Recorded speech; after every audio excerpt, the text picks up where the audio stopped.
Bom dia, caros amigos e amigas do grupo Rita de Cássia.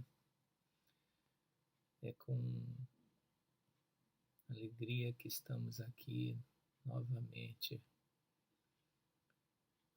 buscando refletir sobre os conceitos da doutrina espírita e aprender as lições dos espíritos superiores que ditaram esta doutrina.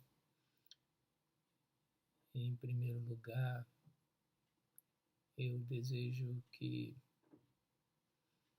a paz esteja em nossos corações nesta hora, a paz do Cristo, não a paz dos homens, a paz do Mestre do amor, o Mestre que veio nos ensinar a amar, a ser solidário. E vamos pedir a Ele que nos inspire para que todos possamos beber na sua fonte, para que possamos ser inspirados e buscar nele as respostas para as nossas perguntas, buscar nele essa paz que ansiamos, especialmente nos momentos de dificuldade como esse que estamos passando. Todos estamos em âmbito global. Então, que esses minutos possam ser úteis para nós, não apenas para o nosso estudo, mas também para lembrarmos da referência maior que temos sobre sabedoria, que é o Evangelho de Nosso Senhor. Muito bem, qual é o tema de hoje? Hoje o tema é a terceira parte do Livro dos Espíritos, a lei de destruição, no seu primeiro tema, subtema, que é a destruição necessária e a destruição abusiva, que são as questões 728 a 736. Esse tema é muito desafiador para a gente. Ele fala, basicamente, da destruição sobre dois enfoques. A destruição do indivíduo, e aí entra a questão da degradação e da morte do indivíduo humano, e fala também da destruição da natureza. Dois temas muito atuais, são correlacionáveis entre eles e trazem para a gente até hoje um desafio milenar do homem, a compreensão dessas questões, sendo que o desafio da destruição do indivíduo, da individualidade, é muito antigo. Mas a destruição da natureza, o homem só tem tomado ciência e consciência dela muito recentemente na história dele. E nós vamos buscar ilustrar essa reflexão com algumas questões da doutrina espírita que são fundamentos da doutrina espírita, para depois entrarmos exatamente na mensagem específica da lei de destruição. Mas eu queria começar ela fazendo uma referência a um texto da Gênese, Antigo Testamento. Mas por uma ilustração mesmo, porque nós costumamos, nós espíritas, né, nos nossos estudos, a gente faz muita referência ao Evangelho de Jesus, que difere no tempo, 1850 anos, da doutrina espírita. E ainda assim, às vezes a gente ainda fala, não, mas esse assunto do Evangelho de Jesus está superado pela ciência, assim, essas coisas do nosso dia a dia de reflexões. E raramente falamos das lições do Antigo Testamento. Mas olhem só esse texto e depois vocês vão ver como ele se aplica plenamente nos estudos sobre a lei de destruição. É aquele texto que está na Gênese, para aqueles que já tiveram a oportunidade, a curiosidade, o desejo, ou até a necessidade mesmo de olhar e ler esse texto da Gênese, que tem muitas questões que são alegóricas, ensinamentos através de alegorias ou de parábolas,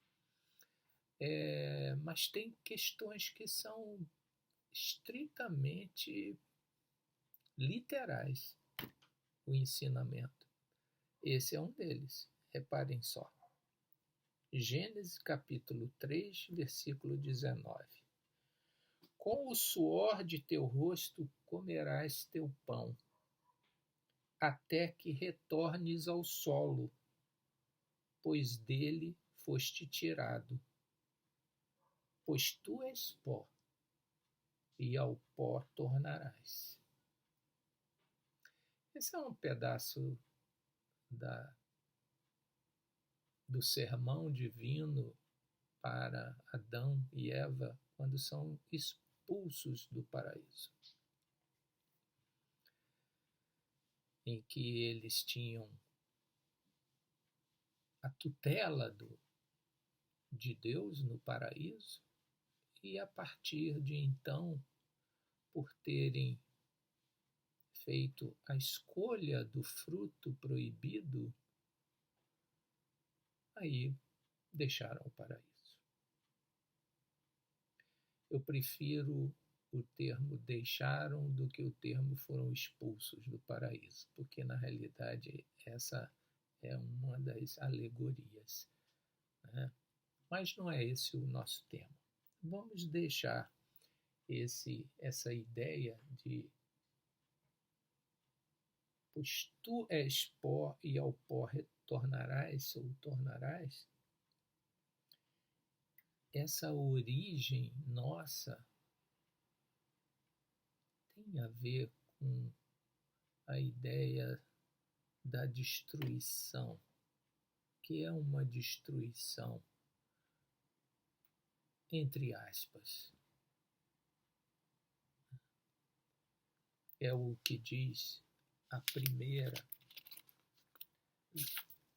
questão do livro do nosso tema de hoje. A destruição, questão 728. A destruição é uma lei da natureza? Esse é um padrão das perguntas de Kardec nessa terceira parte. Ele pergunta: a conservação é uma lei da natureza? A destruição é uma lei da natureza? Contrapondo claramente na primeira questão essa necessidade de entendermos as leis, as questões morais, como uma lei da natureza. Exatamente se contrapondo nos seus fundamentos às leis dos homens, que são sempre subalternas às leis naturais. Tanto que umas são temporárias e a lei da natureza não, é definitiva, é imutável. A resposta: é preciso que tudo se destrua para renascer e se regenerar, pois isso a que chamais destruição não passa de uma transformação, que tem por fim a renovação e a melhoria dos seres vivos. Ora, ele já faz, na primeira questão, uma correção na ideia de destruição. Ele usa o termo lei de destruição porque é necessário é uma pedagogia. É necessário usar um termo que é equivocado, porque senão nós não fazemos a correlação com a realidade das coisas. Mas não existe destruição na natureza. Tudo se transforma. E tudo é um contexto muito desafiador, como é o termo que eu usei há pouco. Porque é preciso entender o tudo. É preciso que a gente discretize um pouco o tema até onde a nossa capacidade intelectiva permita, porque é limitada a nossa capacidade, da nossa inteligência, para perceber, analisar e deduzir as questões, vamos dizer assim, naturais. E eu tenho percebido nessas últimas reflexões que tenho feito com a ajuda da doutrina espírita e daqueles amigos que me ajudam a pensar, algo que eu venho juntando de algum tempo, que é essa necessidade de dois modos de pensar as questões. O modo da simplicidade e o modo da complexidade. Eu já falei alguma coisa a respeito disso para vocês. Que é, de certa forma, a base desse modo de pensar, o chamado pensamento complexo, que tem sua origem no paradigma, num dos paradigmas dos pensamentos de Pascal. Naquela época, ele deu um norte a respeito do nosso modo de pensar, que hoje é trabalhado muito pelos pensadores contemporâneos, que esse é o paradigma dele. Está lá nos pensamentos, eu não me lembro em qual página, qual capítulo. Tenho por impossível compreender o todo sem compreender as partes, assim como compreender as partes sem compreender o todo. Embutido nesse pensamento de Pascal está um modo natural nosso. Vamos descomplicar, vamos simplificar o paradigma de Pascal, porque vai ser útil para a gente, vocês vão ver. Não é apenas erudição do filósofo, não. É aplicável ao nosso modo, ao de cada um de nós, nosso modo de pensar. O modo complexo de pensar, ou pensamento complexo, é aquele que, ao mesmo tempo, ele fragmenta o todo para poder entender as partes e depois juntar e compreender o todo e o seu funcionamento.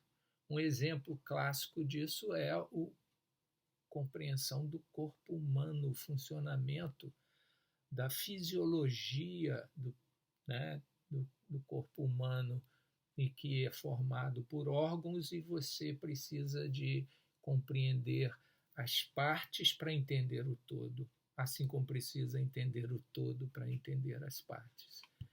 Ora,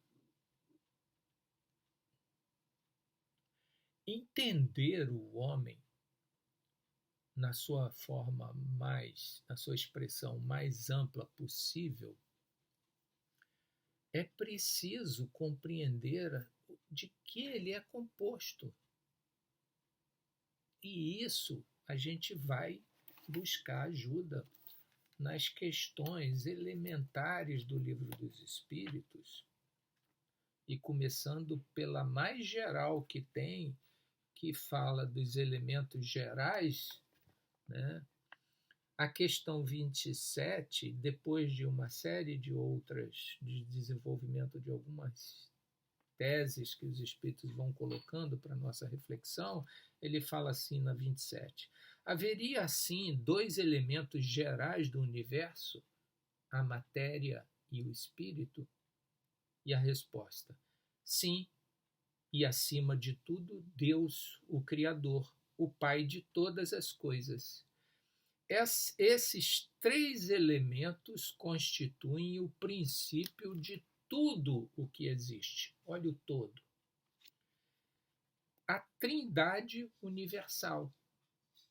E depois ele ainda continua falando assim: mas ao elemento material é preciso juntar o fluido universal, que desempenha o papel de intermediário entre o espírito e a matéria propriamente dita, muito grosseira para que o espírito possa exercer alguma ação sobre ela.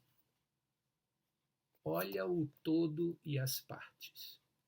Então, você reparem que ele coloca dois elementos básicos, um elemento intermediário, muito simplificadamente, para que o espírito, que tem uma constituição de criação completamente diferente da matéria, age sobre ela, porque o homem é espírito e matéria, porque tudo que existe, tudo, não só a espécie humana, mas todas as espécies criadas, existe esse componente, esses dois componentes. E, acima de tudo, aquele que é o criador de tudo que existe e que definiu leis, regras, procedimentos com o objetivo de desenvolvimento do seu modo de criação, que nós não temos capacidade para entender isso. Nós estamos na alfabetização dos processos criadores e criativos. Então, esse é uma questão importante para o entendimento dessa lei de destruição. E aí, na questão 44, ele vem corroborar o texto da Gênese que eu acabei de ler. Olha que coisa interessante, né? De onde vieram os seres vivos para a Terra? Aí ele já está falando dos seres vivos. É toda a vida que existe,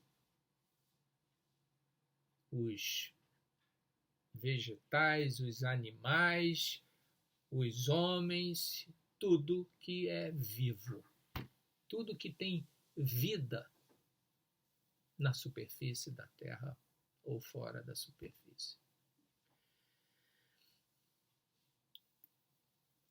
Aí a resposta dos espíritos: a Terra lhes continha os germes que aguardavam o momento favorável para se desenvolverem. Os princípios orgânicos se congregaram assim que cessou a força que os mantinha afastados e formaram os germes de todos os seres vivos na Terra. Olha aí.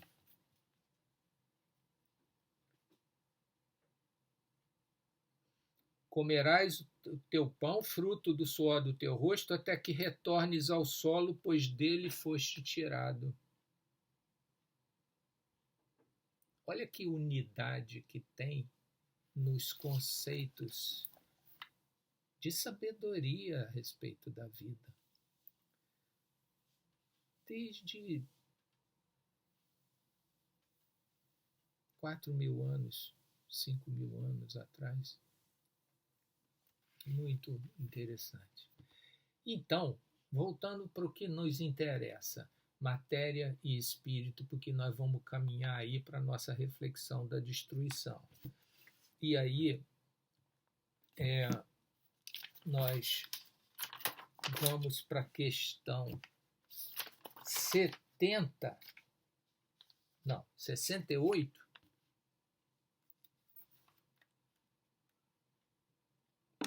Para irmos de degrau em degrau e entendermos a questão da destruição. 68, do subtítulo A Vida e a Morte. Pergunta: qual é a causa da morte dos seres orgânicos? Todos eles. Resposta, uma das mais curtas do Livro dos Espíritos: esgotamento dos órgãos. Órgãos? Que órgãos? Dos corpos orgânicos, das estruturas orgânicas, de tudo que é vivo. Com a estrutura orgânica que tiver, aquele organismo morre por deficiência ao longo do tempo de vida. Esse tempo de vida, por exemplo, a da espécie humana, que varia conforme a circunstância de cada indivíduo, é a degradação orgânica. Então, há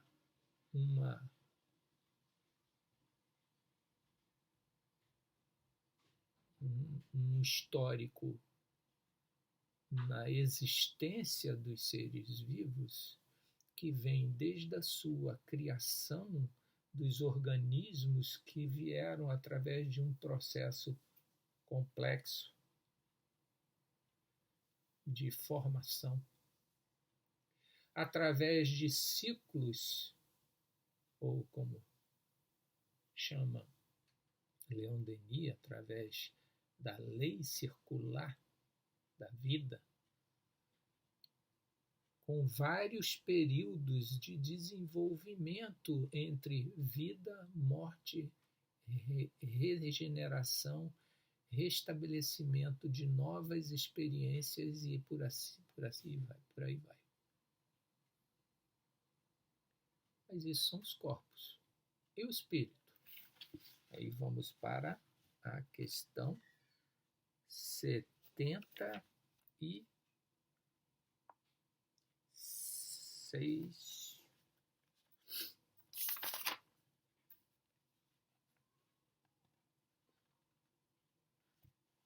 83.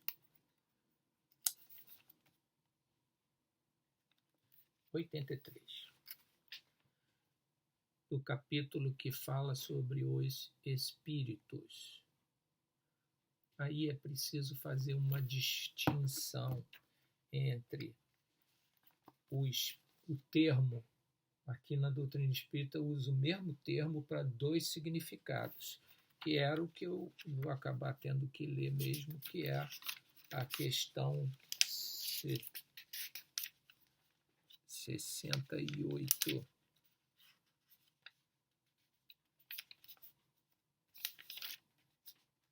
Setenta e seis, perdão. Que definição se pode dar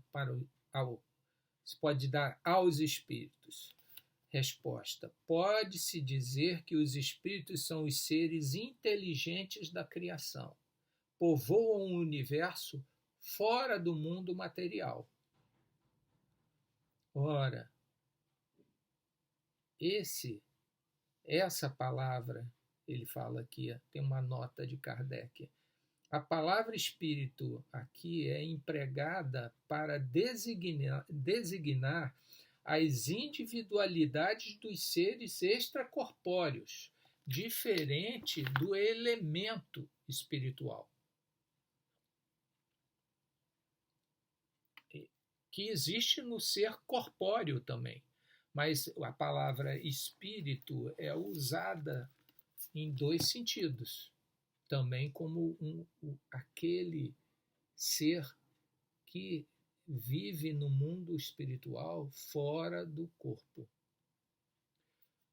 Bom, e a questão 83, que nos interessa para o nosso tema, pergunta assim: os espíritos têm fim?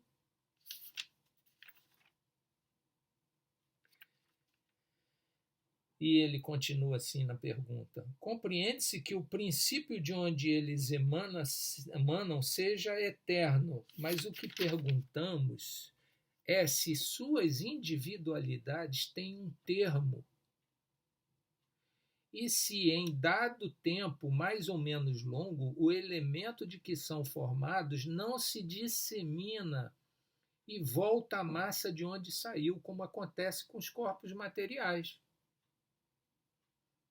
É difícil compreender que uma coisa que teve começo não possa ter fim. Ele até reconhece a limitação da inteligência dele para compreender algo que não tem fim. Mas, de uma forma diferente, que ele mesmo também menciona, por exemplo, desde a Gênese do Antigo Testamento, retornarás ao solo, pois tu és pó e ao pó voltarás. O corpo volta ao solo. E o espírito? Do homem que é a composição de um espírito que veio do espaço, assume um corpo e é corpo e espírito na vida que leva em pé nesse planeta. Qual é a resposta dos espíritos?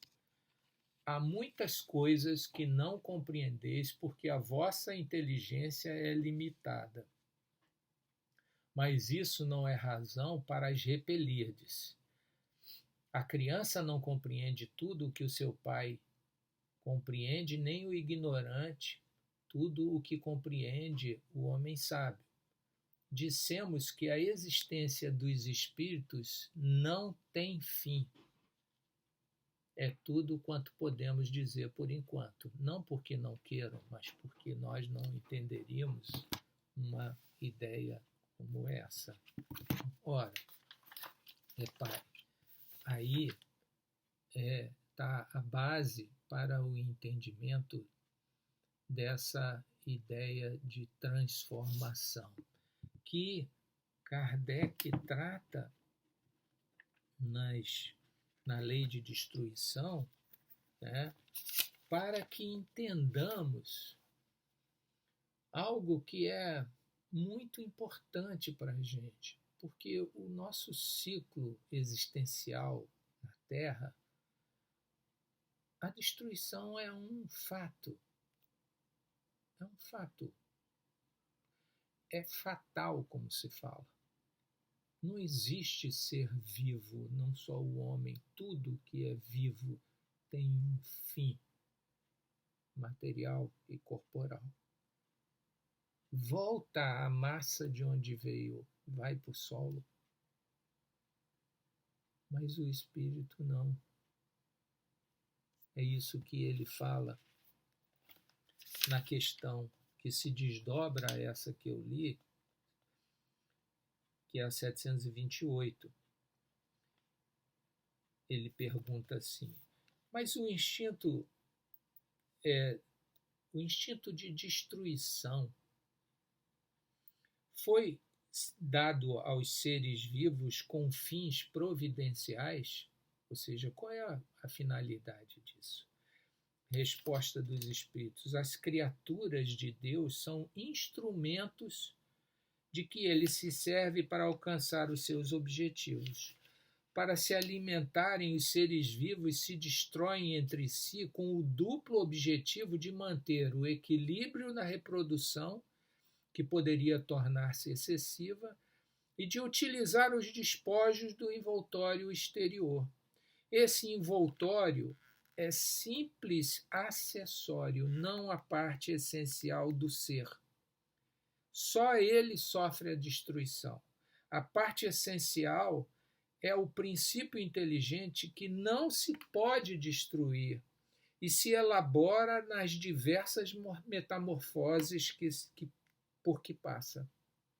Ora, isso é muito interessante, é muito desafiador, porque nós somos esse ser que é um todo, que é corpo e espírito, e não conseguimos dissociar os dois, só conseguimos pensar ele como uma coisa só. Mas não é. São duas coisas, são dois componentes que trabalham numa identidade só, que é a identidade do ser humano, da espécie humana encarnada, mas que ao terminar o ciclo de 70, 80, 100 anos, a sua parte essencial retorna ao mundo dos espíritos, para uma fase invisível aos nossos olhos corporais de existência. Nós temos dois modos de existir que se intercalam num processo evolutivo. A evolução no mundo corpóreo, necessária, e a evolução no mundo espiritual, antes de iniciar um novo ciclo. E dessa forma, a gente tem que fazer uma revisão, segundo esse princípio, do nosso entendimento de ciclo de vida. Um ciclo de vida, nosso entendimento, é nascimento, infância, juventude, a maturidade, a velhice e a morte. Esse é o ciclo vital do homem. Mas não é o ciclo de vida. Esse é o ciclo da vitalidade corporal, mas não é o ciclo de vida. O ciclo de vida, ele é esse, mas que vai até metade do tempo do ciclo. Depois da morte é um renascimento no mundo espiritual, se recobra a consciência de quem se é, essencialmente, ou seja, o espírito sem o corpo recobra a sua consciência espiritual. Depois ele reavalia a sua vida, depois ele planeja novas existências corporais, depois ele bota em prática e inicia um processo para renascimento, e aí ele renasce como o homem, em novo corpo, para uma nova vida corporal e novos aprendizados. Esse é o ciclo completo a ser repensado. Isso tem sido uma realidade. Eu não vejo mais. Eu passei a minha infância na década de 50. Eu lembro na década de 50, e foi na década de 50 que eu tive a primeira perda de um parente próximo, foi meu avô que faleceu no final da década de 70, e para mim foi algo muito estranho. Apesar da minha família não ser espírita, ele era espírita, meu avô, mas meus pais não eram, e eu não tinha noção disso. E eu olhava e observava, e eu via que havia uma dificuldade muito grande naquela época, que não temos hoje mais. Em 70 anos, 60 anos, houve já uma transformação dessa ideia. Não se tem mais uma visão preponderando. Óbvio que tem pessoas que continuam achando a morte física uma desgraça, mas muita gente próxima nessa nossa sociedade aqui no Brasil, no Rio de Janeiro, nessa cultura que me cerca, muita gente não trata mais. Eu diria até que é preponderante a ideia de que a vida continua. Enfim. Bom, essa é uma questão a respeito da morte do indivíduo. Eu queria separar os últimos momentos para a gente fazer uma reflexão sobre a questão da destruição planetária. Eu acho que é um pensamento muito recente, que aqui para nós surgiu na década de 80 essa preocupação. Talvez por conta, talvez não, um dos motivos foi realmente a ciência que criou os satélites e passamos a observar o planeta a partir do alto, das imagens, e começamos a perceber e a criar dentro da ciência modos complexos de pensar a Terra, o planeta que nos abriga, nos acolheu e onde nós habitamos. E aí nós passamos a nossa reflexão da crise da morte do indivíduo para a crise do desequilíbrio da exploração do planeta como um todo.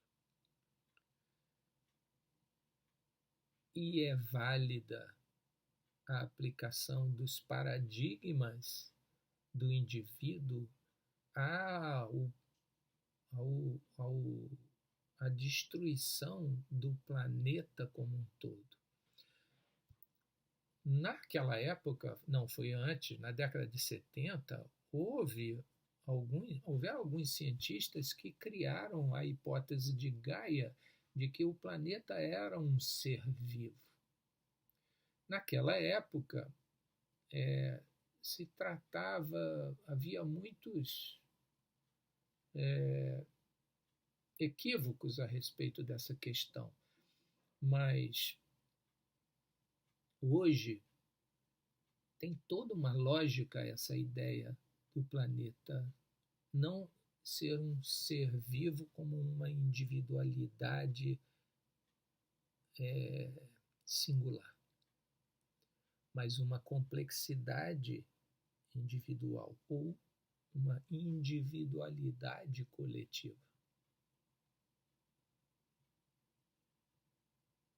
Como um somatório de vidas. E, de fato, hoje a ciência, chamada ciência da Terra, né, estuda as várias... Nossa, é uma imensidade de ciências dentro dessa ciência da Terra. Muitas. Mas eu acho que é interessante fazermos uma analogia da vida do planeta e como um todo mas também analisando como um organismo composto não por órgãos, mas componentes da vida, né? E você tem, assim como tem no corpo humano os órgãos que compõem o nosso corpo e permitem que a gente viva como uma espécie individual, existe, e eles são integrados num funcionamento só, e fala a questão do Livro dos Espíritos, que é exatamente o esgotamento desses órgãos que fazem com que haja a morte corporal do indivíduo, trazemos para uma forma de reflexão, extrapolamos para o planeta Terra, aonde você tem componentes que formam a vida do planeta e que, se forem esgotados, vão levar à morte do planeta. E isso é algo que eu não pretendo me aprofundar, porque eu não tenho essa possibilidade, mas acho que é algo que tem a ver, tangencia os pensamentos dos cientistas e daqueles também, não só os cientistas, que trafegam no caminho da complexidade, mas também daqueles homens simples que trafegam no caminho da simplicidade do pensamento e sabem perceber, com o olhar simples, que a vida no planeta está em risco. Por exemplo, dos indígenas, que não têm a possibilidade do pensamento complexo, mas são campeões do pensamento simples. Assim como as crianças pensam intuitivamente, assim como os indígenas pensam, o seu olhar todo empírico, mas de uma simplicidade, de uma sabedoria simples. Nós precisamos de perceber, além dessa composição complexa, que a vida na Terra depende dos seguintes componentes, pelo menos o que a ciência coloca, né?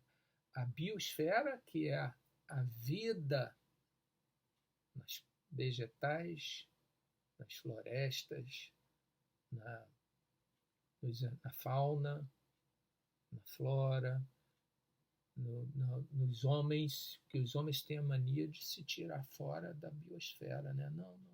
Não, você veio da Terra, você faz parte da biosfera, você vai ser afetado pela destruição da biosfera. Nós estamos sofrendo isso. Há algo que é preciso. Outro dia eu estava observando um documentário sobre os morcegos. Uma das hipóteses, eu estou ansioso para ver as conclusões da OMS, que parece que está para sair um relatório sobre as causas da pandemia, né? Uma das possibilidades, que eu não sei se eles vão elencar essa, é a pressão que há antrópica, a pressão da civilização humana sobre a biosfera e que expulsa dos ambientes naturais silvestres o morcego. Hoje os morcegos, você vê ele no meio das cidades, morando debaixo dos viadutos, nos nichos entre as juntas de construção. Estão eles lá e convivendo com a gente. Eles se estressam quando saem do ambiente deles e transbordam os micro-organismos que estão no seu organismo para o ambiente doméstico e urbano. E dessa forma aparecem os novos vírus e bactérias que formam essa ameaça. Então você tem uma complexidade da vida no planeta que faz a biosfera, a geosfera, que são os minerais, o ambiente dos minerais, né? A hidrosfera, que são os rios, que é de onde nós saímos, antes de chegar na Terra, né? Os corpos vieram da água, o ciclo da água na hidrosfera, a vida aquática e a atmosfera. São esses os componentes. Eles são a hidrosfera e a atmosfera convivem juntos. A notícia dos rios atmosféricos que vêm da Amazônia é vida, é ciclo de vida. E depende da biosfera na Amazônia para poder formar esse circuito complexo. Mas tem um caminho simples. Nós não precisamos da complexidade. É uma evolução a complexidade, mas vamos passo a passo com o nosso pensar simples, tornando ele complexo à medida que vamos aperfeiçoando nossa inteligência. Olha uma frase de Jesus que eu separei aqui para colocar para vocês, que fala da simplicidade e da complexidade. Está em Mateus, capítulo 11, versículo 25. Todos conhecemos essa frase dele. Graças te rendo, meu Pai, Senhor do céu e da terra, por haveres ocultado essas coisas aos sábios e doutores, e as revelaste aos simples e aos pequenos. Olha a valorização que Jesus dá ao pensamento simples, singelo.